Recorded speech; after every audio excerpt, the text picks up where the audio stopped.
So, welcome, guys. Let's start a little bit with the size of your company, how long you've been in business, and then Jennifer, I want us to start about where you came from and why you are where you are now.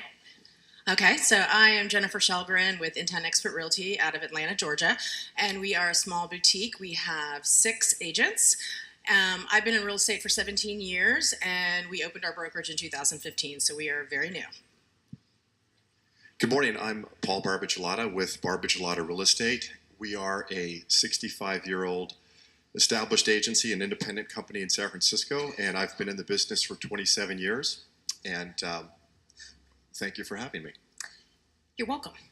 So, Jennifer, tell me, you were with Remax for years, and we've known each other through the Inman circuit, and for a long time you were with that company, and then you decided to go out on your own. Why? So I was actually with 2 brands. I started with Coldwell Banker for 8 years, and then I moved to Remax for 8 years. And what I found in both of those companies, I saw with CB the advantage of having a brand and believing in a brand and being behind that. But what I found as I started to grow my team is I wasn't using any of the tools that were being provided to me. And when we moved over to Remax, I grew my team. And I was pretty much operating as a broker. I was not using any of their systems. We were doing all of our own marketing and hiring. So I took the leap.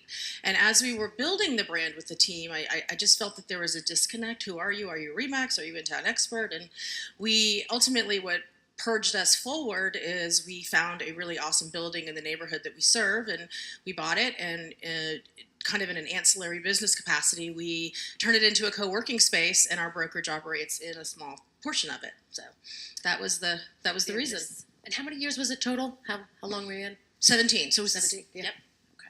And then Paul, you said 40 years the business has been around. 65. So you didn't start the business, I'm assuming. No, second generation. And that was a compliment. But tell me how you took over the business. How that started. So we came in basically in 1950s, 60s, 70s, and business was taking a turn for the worst. It wasn't going to the level where we thought. So in the late 80s, early 90s, we really grasped the family boutique business, and we brought it to a high level. We brought in some great agents. We were able to establish a strong foothold in the San Francisco market, and we've been very fortunate to work with generations upon generations of people in the Bay Area, more specifically San Franciscans. So our bread and butter has been very localized, and that's something that we've never taken for granted. But we always have to be, hyper vigilant on being competitive. Technology, agents we bring in, stylistics, marketing. It's not an easy gig. No, and that's what I want to dig into here because, I don't know how many of you in the room are under 50 as far as an independent brokerage, but usually the numbers are that you fall somewhere between 30 and 2. So how do you stay competitive? I mean, you are in one of the hottest markets in the nation, if not possibly the world. Jennifer, you are in Atlanta is booming. These are both hyper competitive markets. How do you keep your agents? What are you doing? Talk a little bit about that suite of services that you offer them in as much detail as possible. Well, I think number one is you have to have a strong core group of agents that bring, good clients to the table, great properties, and that can actually be a catalyst for future properties, relationships. It is a relationship business at the end of the day. What we have found is that the fact that we are a boutique, more or less independent, mid-range, people like that localized system in San Francisco.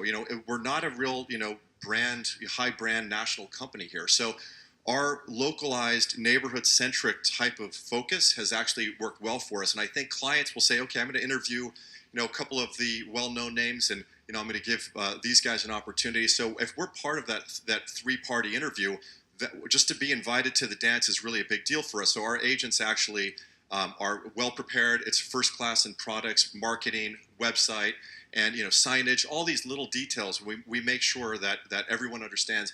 It's hyper competitive, and you have to make sure when you go out there, you actually kick it up a notch to outdo the competition, and that's how we do it. And Jennifer, what about you? So I would say the two things are size and local. So Atlanta is a huge city. It's about 50 square miles, made up of 14 counties. And when I got into selling real estate in 2000, I don't think hyperlocal was a word. And I said, I want to live, work, play, and be in this very small area. So the foundation of the brokerage, while it's exclusive, not in a snooty kind of a way, but it really is, we serve this group and we say no to a lot of other people, and we've built referral sources. And the other advantage I think in being small is I do a lot of mentoring with my agents. I mean, so it is the goal of our company is to really have a small group of top producers, 10 million plus agents, and so far we're doing a good job at that. So it's hands-on. It's making sure the agents are high caliber when they're hired, a lot of training and mentorship, and they're all in. They're not part-timers. Like, this is their gig.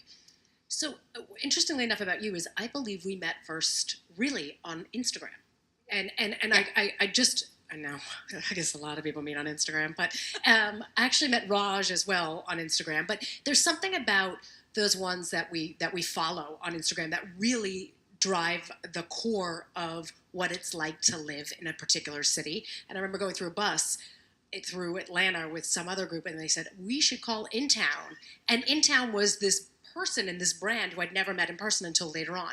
How have you guys harnessed that? Your little companies. I mean, we're talking with people, Mark, that's been up here with 40 agencies.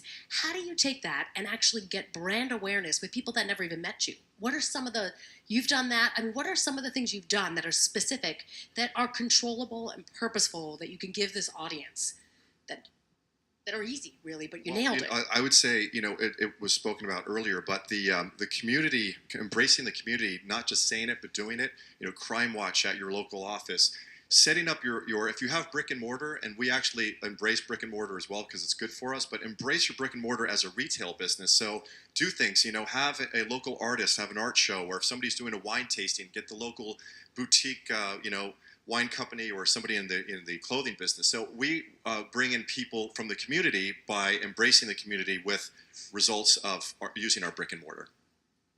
Yeah, we do the same thing, and that's kind of an advantage of having a co-working space, as we get to capitalize on the other people there. We are really tight through Instagram with the local artist community, and so we'll do a lot of support of featuring local artists and promoting their work and hopefully helping them grow as well. So, ever thought of, I know we had talked a little bit prior to this, that, how do you survive and evolve as an indie? Again, with all this chatter that's going on out there, have you looked at acquisitions? Why haven't you made the leap to say, there's this big, bright, shiny thing that's come along, and why not take it and keep doing that? Because you said it's a lot of work. Right. So, I dabbled into looking into doing a merger or some type of, alignment with another larger firm. And, of course, the grass is greener scenario is for a lot of people in the business. 27 years, full speed ahead. Sometimes you need to press pause. And what we did is we looked at, is it better to work with some of the larger firms and, I can reduce overhead, I can reduce, all the E&O stuff and all these expenses and marketing, because anyone who runs a small brokerage knows it is really, really expensive. So at the end of the day, what we ended up doing is that didn't work out. We were fortunate to meet the 1,000 Watt Group, and we are in a rebranding stage of actually becoming more streamlined, understanding who our market is, and now we're focusing on our clientele more than ever. And as my mother said, if you're looking for something, sometimes it's right in front of you. And we didn't realize it, but our market was right in front of us, and now we're really embracing that to the next level. So let's switch and go just to, do you want to jump in there? No, I would say for me, being small is key. And Matt Beal said it earlier, the concept of enough, which is not a concept in real estate. It's always bigger, faster, greater.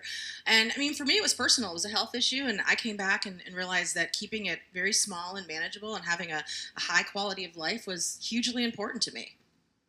That's, an interesting answer, right? Because it is always grow, grow, grow. So culture. I mean, culture is a huge thing, because I think brand in some of the bigger names is obvious, and then it comes almost with a prepackaged culture, just like a prepackaged CRM. But when you're an independent, you create your own culture. How do you hire to it? How do you have your managers uphold it? How do you keep that standard that really end up being your brand?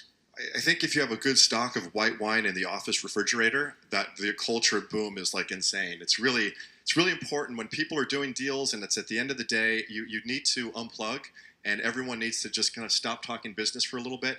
So socially, not just going out and talking business, but unplugging, having, letting your hair down and, getting together a little bit more as opposed to just opening and closing your office and walking by each other. So we do embrace having a little more social time, and we think that's really important. And that's one of the aspects, but also it's just being really accessible and, checking in with people and not just sending them emails, but also making sure everything's going well and good times and bad. We're very lucky we're in a high-end market right now, but I've seen the turns, and you want to make sure that agents are taken care of when things take a turn for the worse and you have their back. So if they know that they're not doing 12 or 14 deals this year, maybe they're doing 2 or 3, you're not looking at them as a meter maid and a quota. You're there for them, and that culture is basically also part of a family business. You embrace the people that are true and loyal to you, and you move forward.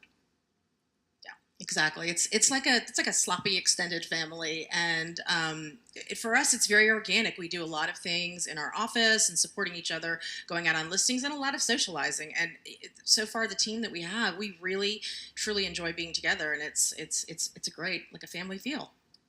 So one of the things no one ever wants to talk about is commissions, right? And we touched a little bit about that, about when you've got a small office and you've got a commission structure and everyone talks and, I've always been known to say too that if you break commissions, it's a culture killer. How do you guys run it from, outside of the white wine and the fun and the attention to brand, how do you also keep that revenue at a certain place and really kind of hold the bar and the standard on commission plans? I know Well, one of the things, and it may not be the best business decision, but I've never believed in rollbacks. I always thought it was a slap in the face to the agents, and I think that it takes the morale away. Now, that's very commonplace in the market, but I think that the people that you work with, you honor, you respect them. If it's not a good match, maybe you part ways. And the thing is, you have to know when to kind of break that cord. And I think as a small brokerage, when you have just a small group of people, you can have these conversations if you know the match isn't there. When it's big, you do have to have quotas. You can't always see people one-on-one. But for us, it's easier to tell if we've got a good synergy going. And it's not that difficult if you can read people well and there's a good relationship. And you keep that though more organically, so that there's not this, hey, we hire you, you have to sell X million, and you hit these standards, or is it more of an organic approach? It's more of an organic approach, and it's basically the personality. If they build relationships in this town and people like them and they have a good reputation, I'll do everything I can to foster and nurture that person for the future of the company. What about you? So for commissions for us, so I would say our brokerage is like a big real estate team. Coming from a team, it was set up that way. We offer a lot of support systems for the agents in terms of baked-in assistance, contract to close, and our commission splits reflect that. So I have quit selling since we started, and I will be involved in bringing business in, and we will split that with the agents. And so far, it's worked out very well. Our commission plans are very straightforward. Everyone is on the same thing. There's no special deals for anybody. And they're happy. And I think, too, in that capacity of a team, the people that we have attracted and continue to try to attract are people who really are looking for a quality of life. They want to be top producers, but they want to have a life and they don't want to be working 80 hours a week, and we support that. So, Jenny, we're saying, too, about, you were at RE/MAX and you decided, hey, I'm not using any of these tools. But now, and you were saying, hey, it's a lot. You've got to pay attention to your font and to the details and to your listing presentations and the way your Instagram account.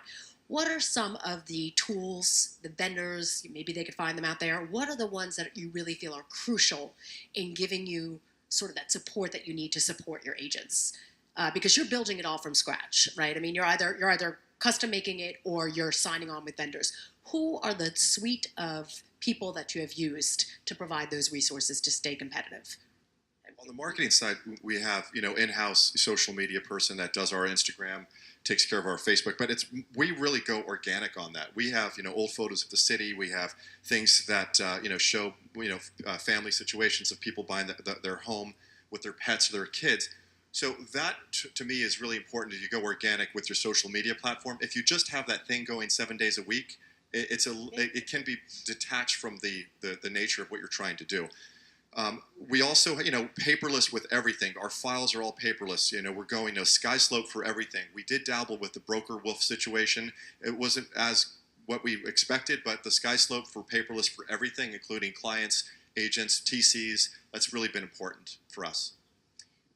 So we're the true definition of a mom and pop shop. My husband came on board full time with us in 2016, and he's a software developer. And he noticed that we were working with so many different systems that were operating in silos and not talking to each other, and just managing all of that, even for such a small brokerage, was a challenge. So we've been using since 2012 DocuSign transaction rooms. It's worked fabulous for us. We're staying with them, but we're actually we've built a web application dashboard that talks to the back office in terms of QuickBooks and all the analytics that we need and KPIs to manage the agents, as well as a lot of an intranet and a knowledge base. So our business is probably 50% condo, 50% single family in a very small area. We are in the process of building a knowledge base of like all the details of these condominiums. And if any of you guys sell condos, you understand that the financing and ratios are all over the place. And so as we've been grooming newer agents, that was always coming from me. And now that I'm scarce with that, so we are providing that tool so they can all share. And you were saying, both of you, that it's a mom and pop sort of style. You've got 30, you've got 6. You're integrated with them. You're there. You're mentoring them and training them and supporting them. What sort of say do they have in the business? I mean, they have a say in a lot. That's not my biggest strength, so sometimes it can become a challenge. But we've cleaned house quite a bit, and I think the agents that are here, they share the vision that we have. We're all on the same page, and I want their buy-in and their collaboration. I don't want to make decisions that it's not going to work with. So we just created a partner program for some of our longtime vested top producers, and sometimes top producers don't have time, and they say, whatever you want to do, just do it. However, we're giving a voice to more of a board of directors. It's 4 or 5 people, but marketing, staff, where we're going, direction, client services. What we want, the core group that drives this boat forward, we want them to say, I have ownership with responsibility, with culture. So they can really be proud when they go to a listing presentation or they meet a buyer and say, I'm part of this movement, I'm part of this brand. Instead of the higher up, as I've done for years, just saying, here's what we're going to do. So we're taking that out of our playbook and we're saying, here's what we are going to do. What do you think? So before we wrap up, just a takeaway for the audience, the retention. How do you feel that the power shifts to them and that they choose to stay? Does that make sense? You listen to them. I think it's what they just talked about in the last panel. You listen to them, and I'll go back to my experience as an agent. While I loved both of the brokers I worked with, there was no value that they gave me as a top producer. I think that a lot of the tools that brokerages have may be for more of an entry-level newer agent. So looking at what I needed was very important, and trying to transfer that to the agents that we have. And so really listening and being nimble. And that's another advantage of being so small, is you can change at a dime. And our brand is really the antithesis of corporate, and I think a lot of agents have always relished that, and that's our MO. So we're not going to have that corporate culture. It's the buck stops with us. It's a small group, but we're nimble. We can work quickly, and I think the retention is because we are not afraid to change. We can take risks, and also we are competitors, and we understand how to get it done. So they feel that they have all their boxes checked with us, which we feel very thankful for. All right, you guys, I want to thank you for coming up here today, sharing your insight on this. Much appreciated. Thank you.